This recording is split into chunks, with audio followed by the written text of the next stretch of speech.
In 2, 6, 1. What is up, everybody? Welcome back to Us and You. Us and you. We're White and Rice. And me and them. Yes. We are White and Rice. I'm Joey. And I'm fucking. I'll introduce myself. I'm Dylan. We're wiping off the rust, folks. We're back. Brushing off the old rust, oiling up the cogs and the wheels and the gears. Anyways, welcome to our stupid movie review channel. Obviously, you're watching this on YouTube. Follow us on Instagram, where we post all sorts of extremely important information about films and ourselves, and mostly ourselves. But yeah, today, to kick off the new year, 2020, the new decade, we're going to do a little wrap-up. I got a new car. Yeah, this isn't your car review channel, Joey. We're going to do a wrap-up of 2019's best of, and then the things that we're most explosively excited about for 2020. So this was a tough one, trying to sum up 2019 favorite movies, as I'm sure you know. Number 5 was kind of I was torn between John Wick and Jojo Rabbit. But I'm going to go with Jojo Rabbit because we already have 2 John Wicks. Love John Wicks. Yeah. They always improve on them. At the same time, I still, it's hard for me to pick a favorite. Mm-hmm. John Wick 3 was amazing. Yes. Halle Berry was great. The dogs were fantastic. Also, just continuing the story from where the John extension Wick of the story, yeah. Exactly. So fantastic. But I would have to go with Jojo Rabbit because, of course, you've seen our review of that. You would know that I absolutely adored that movie. I think it's very unique and a very human movie. It gives you all of the emotions. Yeah, it shows the beauty of humanity. Taika Waititi did an incredible job with that, and Scarlett Johansson, I think, was. I mean, obviously, she did other fantastic, than the lead kid, like Scarlett was awesome. She's up for some awards, and I think that movie might be one of them for Best Supporting Actress. My number 5 is going to be Midsommar. Yeah. Big fan of that guy's work. Ari Aster, yeah. Have you seen Midsommar yet? We watched Hereditary. Yeah, but I saw Midsommar. You did watch it, okay, yeah. It's one of those things where I love when, like, horror movies come out that aren't super horror movie-y. Yeah, it really wasn't. And it really wasn't, but it definitely, like, was a fucked movie. It was just weird. It was weird. Yeah. The texture of the film was just beautiful to me in a really graphic, disgusting way. And yeah, I felt like it was unique without leaving the genre of like horror too much, but like it still was very much its own thing. So that was number 5 for me. By texture of the film, do you mean like the actual texture of the... Imagine if you could feel a movie and it has like those... I don't want to feel that movie. Well, one texture is like them hallucinating. I feel like they nailed that. The way like... Tripping balls. The trees and the clouds, like that felt pretty similar to when I've... This is going to lead into something else that I'm going to say later. Perfect. Okay, so anyway, Midsommar ripped. So my next one, the next 4 are frickin' tough, obviously. Yeah. It's really hard. And I just kind of jotted them down, but I'm going to go with Joker. Loved it. Phenomenal film. Great portrayal of potential origin for the Joker, of how he came to be the psychotic criminal, that mastermind that he is. Yes. What it takes to be pushed to that level, the reveal of his insanity. It's just all well done. Excellent acting. And the great thing about it is they made it as if they're not going to make a sequel, which is great because they put it all in. Joker's definitely in my list as well. It was my number 3. For me, I always like gravitate toward the more like big cinematic explosive superhero movies rather than, I'll say, like the Christopher Nolan's style of more like serious, darker, more like straightforward. But and I feel like the newest Joker fit into the latter category. But it was so good. They did it so well. Phenomenal. They made it about the development of him as a person, and then of course Joaquin Phoenix was just it's an example incredible. Of how the story makes everything. Yes. Story is everything. And DC with their frickin' Justice League and all that shit. We don't need to get into that. But like, story makes everything. Make the story good. Everything. You can have shitty action and shitty CGI. Alright, welcome to Shitty Walk. Take an order, please. If the story is good, it doesn't matter. That's why people still enjoy old movies. Yeah, no, for sure. My number 4 was Parasite. We did a review for that. Shit. Crazy good movie. No, I don't really need to say too much about it. It's just... I know I was forgetting one. Yeah. Well, it's all good. I covered it. From front to back, Parasite's a phenomenal movie. I believe it broke the record for highest grossing international film in America. I think so, yeah. Highly deserving of that. And Probably know that. fire movie. Yeah. All right, number 3. I chose The Lighthouse. Okay.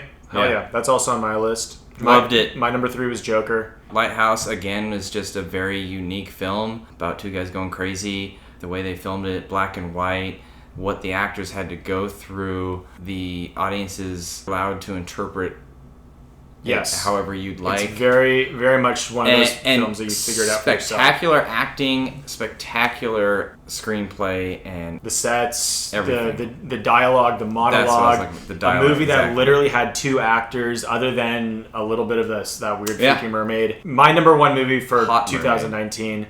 I don't know about hot. She was a succubus of sorts. Like, but she was hot. there was a sexual allure, but also a horror I mean, built it's into kind the of like, character. I would totally be like in Ex Machina. I'd be like, all right, I'm all in. I might Fuck die, it. but let's Yeah. do it.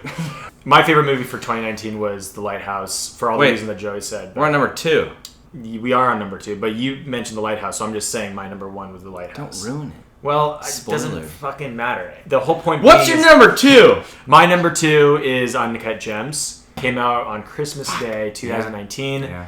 We're going to put out a review of that actually next week. I think all I need to say is Adam Sandler, at a point in his career, was on top. And then Adam Sandler went down to the bottom. Now Adam Sandler's back on top with one movie. 100%. And Yeah. I don't really know if this means that he's going to get back into doing as many movies as he used to, but I don't care. Uncut Gems was a phenomenal movie. There was never a part in Uncut Gems where I was like, I'm bored, I'm uninterested, Yeah, this this was doesn't my make knee. sense. Yeah, I was just like,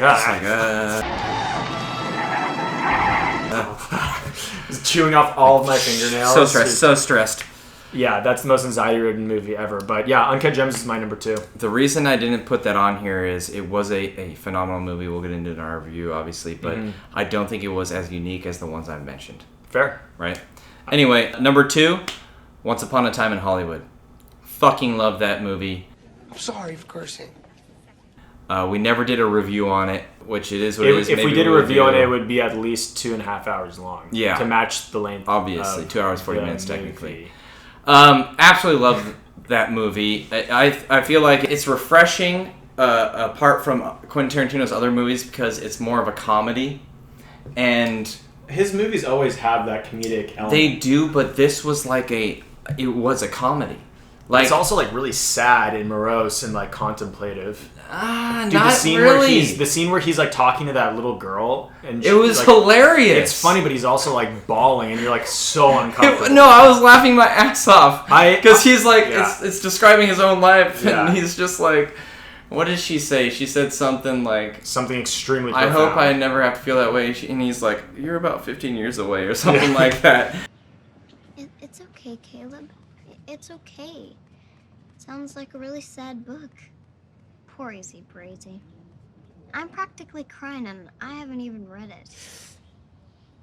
About 15 years you'll be living it. Yeah, no, it's a really good movie. The way they ended it, though, like, try not to spoil, but the ending made the entire movie. Which is on brand for Quentin. It was Tarantino, for sure. fan-fucking-tastic. It was just like, thank you.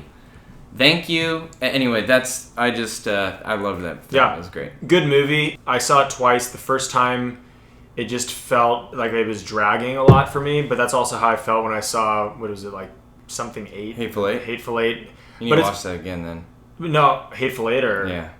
Yeah, I mean, I love Hateful Eight too. It's just Okay. the thing is the way Quentin Tarantino makes movies is his own style. It adheres to zero rule. It disregards all the other like rules and It puts faculties. a of massive movies. emphasis on dialogue, which I love because so Dialogue many movies and do not pause because there's huge pause, which is great. It's really unique. Takes it's, their time. It's one of those things where it's like you're experiencing something great, but it's different, so you have to adjust a little bit when you're watching those movies. But Once Upon a Time in Hollywood ripped, and definitely has some of my favorite quotes of 2019 movies. Rick fucking hippies. Dalton. Rick fucking Dalton. Rick fucking What are you looking at, you ginger fuck? Ginger-headed fuck? Okay, so I already said my number 1, so what's yours? Oh, Lighthouse. Yeah. My number 1, ladies and gentlemen. Why don't you guess? I legit didn't see that. What What would your number 1 be? What the fuck do you think? Something on Pornhub? Gosh, darn it. Mother, he is lying. Oh, God, wait. Ford v Ferrari? Oh, fuck, I forgot about that. Shit! It's not... I knew I was forgetting another one. That's a great one. It's that good movie. Didn't make my top 5, so it's not that. No. What is it? Oh, it's got to do something with frickin' Captain America or something. What? Here he goes, folks. What's this? What movie did this happen in? Wait, which was it? Endgame? Oh, Endgame. Okay. Yeah, Endgame was good. Avengers Endgame! Wow. Anyway, yeah. Yeah, it was a great movie. It's not that it's better than any of these other ones. The reason I chose it was going to be in the top 5, obviously, but the reason I chose it is because I think it's extremely unique. And you might be like, it's a comic book movie, it's not that unique, superheroes, fucking flashing lights, explosions. No. This has been over the course of over a decade of films, all connected together. If you were to watch the first Avengers right now, and watch the relationship between all of the Avengers, and especially Captain America and Iron Man, and then watch this, it's amazing what they've gone through and how they've just their relationship, the difference in it. It's phenomenal. I think that there was a definitive turn when Ragnarok and Infinity Wars came out, and then they tied it up so well with Endgame in terms of like quality of like storyline, Winter Soldier, character development. I still haven't seen Winter Soldier. Yes, which is practically a sin to Joey, but I'm not as obsessive over the comic book and. But that's the whole point. The Winter Soldier was literally more of a political thriller. And that's why it was also so good. For sure, which I don't doubt. But at any rate, there are some like pretty lackluster superhero movies, and then there's Endgame. And I do agree that Endgame like set the precedent for like this is how big, massive, spectacular, and cinematic a superhero movie should be.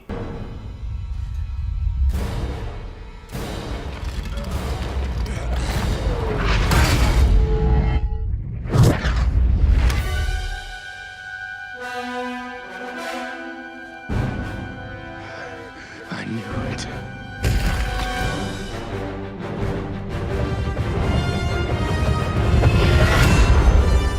Like, to me, that's the bar. Yeah, I mean, Thor, a lot of them have it. Ragnarok, Infinity War, stuff like that. They all have those big, but this was just the culmination of all this hard work of all these years, of all of these so many characters just coming together. It was great. So what's your there you go. Honorable mention? Oh, honorable mention. I didn't put Parasite in there, which I should have, but it is what it is. Ford v Ferrari was amazing. The honorable mention, though, I was going to say, was Hobbs and Shaw. No fucking way. Really? As a guilty pleasure, because the reason being is I never gave a shit about Fast and Furious movies. Totally. Like, I never did. All my friends were like, I love them. I'm like, they're so unrealistic. They're so retarded. Like, come on. But I kind of have given in. I'm like, okay, well, you can't watch these and go, that's unrealistic. It's like, duh. Yeah. So going into this, plus directed by David Leitch, they had great cameos in there. It was hilarious. Action was highly entertaining. It was an extremely entertaining The back and forth. Sure. It was exactly what a blockbuster is, like 100% entertainment right there. Yeah, no, I think that's a good one. Do I have an honorable mention? I don't really think that I do. Endgame. Oh, actually, wait, I totally do. I actually have two that I'll just briefly mention. One was The Dead Don't Die with Bill Murray and Adam Driver. That was a really funny, like, zombie movie. It was super irreverent, and, like, the story, like, doesn't matter, but it was just an enjoyable movie to watch. RZA had a cameo. Really? I heard really bad things. That's why I never watched it. Well, a lot of people were like, this is just a Hollywood jerk-off, and I totally disagree. To me, it was a very, like, self-aware, comedic zombie movie.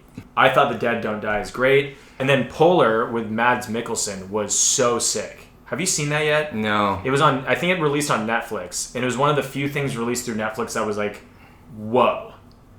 Because it's a guy, it's kind of like a vengeance movie. Is he like a ran away from the killing world. Yeah, he's an assassin. He's in an assassin. Okay, yeah, I heard it was entertaining. It's his last assignment, Yeah. and it was really dope.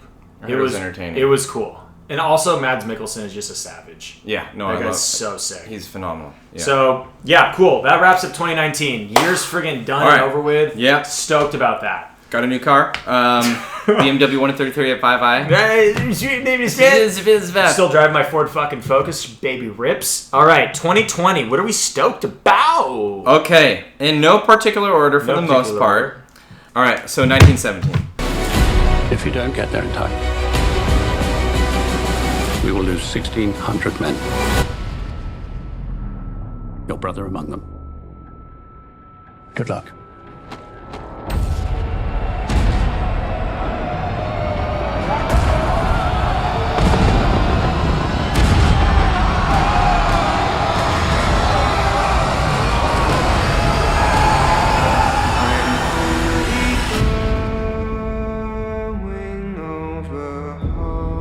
I'm seeing that Friday or something. Very excited. Yeah. Sam Mendes directed Skyfall, one of my favorite Bond movies. It looks gorgeous, beautiful, big wide shots, amazing sets, and it's all these movies are coming out because it's 100-year anniversary or close to of World War I. Very excited. I love war movies. Very excited for that. Yeah, cinematography looks dope. Casting is really solid. Yeah. Since you mentioned Sam Mendes, the new James Bond movie. That was my next one on the list. Okay, No Time to Die. No Time to Die. Very excited. Very It just excited. looks so classic. It looks super, super classic. Really, really into that. Fingers crossed. I really hope they send out Daniel Craig with a bang. You know, he's had such good movies. Spectre was not that great. Spectre was a drag. But Spectre Casino Royale, Skyfall were phenomenal. Spectre reminded me of the Batman with Bane in it. Yeah. Like, they're both, like, you see the movie and you're like, it's a good movie, but I didn't enjoy myself. It's a little corny. Yeah. You know, it's a little out there. So. Antlers, that looks like... There's actually a couple, like, kind of scarier movies. I'll just nail Antlers those. is on mine as well. Antlers, Saint Maud, which is an A24 film. They're taking a chance on a lady named Rose Glass. She's a new director. She's never done a full-length feature film. Okay. She's only done shorts, which is exactly what they did with Robert Eggers. And Robert Eggers has been phenomenal. So A24 is putting out Saint Maud. Stoked about that. Quiet Place 2, in the same vein of, like, kind of Excited scary. for that. That looks cool. But I was just gonna cover the scary ones. You can. I'm done with them though. No, you're not. Gretel and Hansel. Oh, did I have that on here? I swear I put that on here. I'm stoked for that. Yeah, I'm excited. Very excited for that. I love a play on folktale. Yeah, and there actually has been a Hansel and Gretel where they had that motherfucking guy. Yeah, the hot chick. Is it Jeremy Renner? Jeremy fucking Renner's in it. It was so bad. I love that. I mean, it was like Van Helsing. Yeah, it was literally like really guilty pleasure. I want to see a hot chick and whatever this dude and the most basic white guy in the whole world. Kill a bunch of witches. Sounds good to me. Gretel and Hansel looks cool. Also, I don't know. It's almost like tacky clever to switch the names, but whatever. We'll see how it goes. Whatever. It looks cool. It does look good. Another kind of scary one, Underwater, looks interesting to me. When I was a kid, I loved Jaws more than anything, and I love like underwater scary, I have like nightmares of that shit. Oh fuck yeah, dude! It's so terrifying. But it's just like one of those things where it's like, what's under the sea? We don't know. Could be cool. Under the sea. My least favorite actress in the whole world is in it. My turn. The Gentleman. Yes, that's on my list. Guy Ritchie. Excited for Guy that. Ritchie and like all the guys. Yeah. All of the Hollywood's gentlemen. all of Hollywood's guys are in it. Excited for that. I hope it doesn't suck. I know Guy Ritchie lately these days has been like, You know what? He's made some of my favorite movies. Yeah, but same. I really liked King Arthur by him. That came out, I think, 2016, and I haven't really seen anything from him in a while that has been that great. But I hope The Gentleman is good. If it sucks, too. I will be bummed. Another one I'm looking forward to, and I hope is good, is Birds of Prey. Oh yeah, yes, The new DC. God, hopefully it's better around, than whatever the movie. Suicide Squad. Or any other DC movie. Yeah. Suicide also, Squad. Wonder Woman's coming out this year, 1984. Looks promising. I hope. The thing is though, with the trailer, you saw that they're still using I like the trailer. I thoroughly enjoyed it. It just looked like they literally ripped scenes and sets from Stranger Things. Oh, we're in a mall. It must be the 80s. Well, what the? No, not at all. 100%. Anyway. Same soundtrack. No. Anyway, 80s movies do that all the time. You can movies made these days about the 80s do that all the time. I know, and I guess all I'm trying to say is I'm sick of the 80s. Okay. Well, my biggest complaint is that they're still using the slow motion in the action scenes. Oh, dude, yeah. They really do those a lot with Wonder Woman, It's too. the Zack Snyder directing choreography of that, and it was cool, and it still can be cool on occasion, but it's really not that cool because it doesn't actually show the savagery or savageness, whatever the fucking term is, Neither of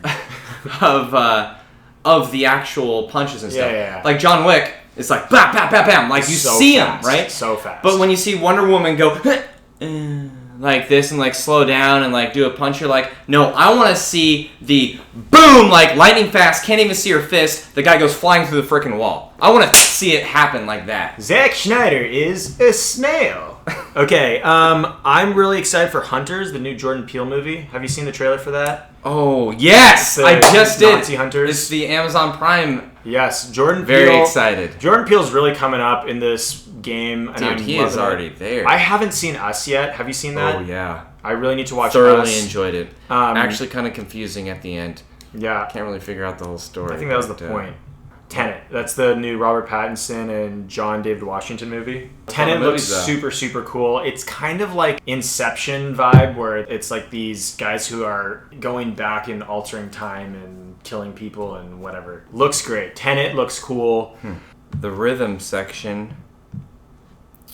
Oh, that's with Blake Lively. And her family is killed in a plane crash. Oh, and she finds out that it's not I know. an accident. And she goes on a rampage. I saw the trailer. She changes her hair like several times in it. I'm really hoping that's good because any badass female lead in an action movie like that is always so awesome. Like Atomic Blonde, Sigourney Weaver and Alien, like any of those is just That's so kind of awesome. Spectrum. I also feel like there's been a couple of those. Like they did the one with what's the chick from the Hunger Games? Katniss Everdeen. Yes. They did a couple, like, they put her in some action movies, and then you've got Charlize Theron, and then you've got Blake Lively, who's been in a couple, and they all feel, another good example is, like, Pepper. Feel the same. They all feel kind of the same to me. Well, they kind of all use the same. It's kind of a lot of them, they formulaic, use like, the same where the girl jumps on the guy's shoulders. Yes, flips around. Which I feel like is the classic Black Widow move, which I'm not excited for Black Widow, just let it be known. I'm hoping it's good. I hope it's good, but I don't care. Right. The thing that I'm most excited about in 2020 is Dune. Denis Villeneuve is doing it. Yes. He did Blade 2049. One of my favorites. One of my absolute favorites. Which was an incredible... It just honored the original Blade Runner perfectly while still fitting in to the modern world or whatever. Yep. And he didn't do the tacky 80s shit. He did the tasteful 80s shit. Yeah. So him bringing back Dune, Timothée Chalamet, who I think will be a perfect protagonist. Really excited for that. That's coming out December 18th, I believe. That is what I'm most excited about in 2020. I got a couple more. Top Gun. Yeah, don't care. So the reason I'm excited for that is not because of the story in any way. Mm-hmm. The reason I'm excited is because of the scenes we're going to see with fighter jets. Yeah, no, that will be cool. I love fighter jets, and they literally designed 6 IMAX. Did you see that video I sent you? Yes. 6 IMAX cameras inside the fighter jets to show what these actors are actually going through. These actors are actually being flown in the fighter jets. I think Tom Cruise is flying on some occasions because that's Tom Cruise. I so excited for that. I think that all of what you're talking about is really cool, and it's pushing like cinematic boundaries, which is dope. I just could not care less about that story. Right? No. I have no idea the story. Whatever. I'll let you continue. I'm gonna go grab some water. So the next one is The King's Man, which is a prequel to The Kingsman. Yeah. Love The Kingsman. Yeah, Second one, not that great, unfortunately. Obviously, because they're doing a prequel. But very excited for that. And then the last but not least, not really excited for it, more interested, The New Mutants. The New Mutants. So The New Mutants was supposed to come out like 2 years ago. Oh, yeah, It was supposed to be like a horror. I think it was supposed to be rated R. And then it got set back. setback, had reshoots, and then it was during the whole Disney buying Fox. Yeah. It got pushed out. I hope that's good. No one's known what's going on with it, but it is supposedly coming out in 2020. Hopefully it's good, because with what it was supposed to be, which is these mutants stuck in a insane asylum / hospital thing. I remember the original horror trailer for type. that. Yeah. That sounds awesome. Yeah, We'll see. They tried doing that horror like Superman movie last year. What was that called? You know what I'm talking about? Where it's like the boy? I didn't see it. I heard good things.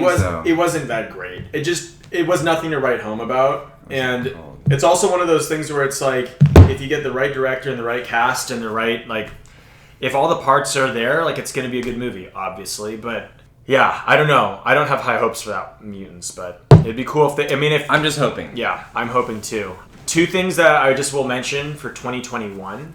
We got 2 years, but I am excited about the Spider-Man, the Lord of the Rings show, and Yes. John Wick 4 and the Yes. Matrix 4. Yes. 2021 is going to be sick, so we just have to live for another like 2 years, and then I can Also, die.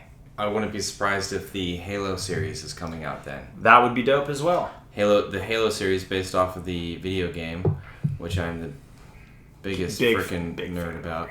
Yeah. This is Showtime's biggest show, most expensive show they've ever done, which gives This you will be hope crazy. that, gives you kind of a little bit of comfort that they're actually doing it right. Yeah. Because for something like that, you're gonna need Game of Thrones style CGI. Yeah. Oh, 100%. oh, for sure. I feel like that like level of CGI is more accessible than when they were trying to do like the other Halo stuff that never really like came off the ground. But yeah, I mean, unfortunately. Anyway, that's our 2019 wrap up, and things are stoked for this year. Let us know what you're excited for in 2020, whatever it was that you enjoyed in 2019. Sure. Like, comment, subscribe, the whole thing. But yeah, leave us a comment. Let us know what's going on with your taste in movies or whatever the fuck. Thanks for watching, guys. Bye! Bye.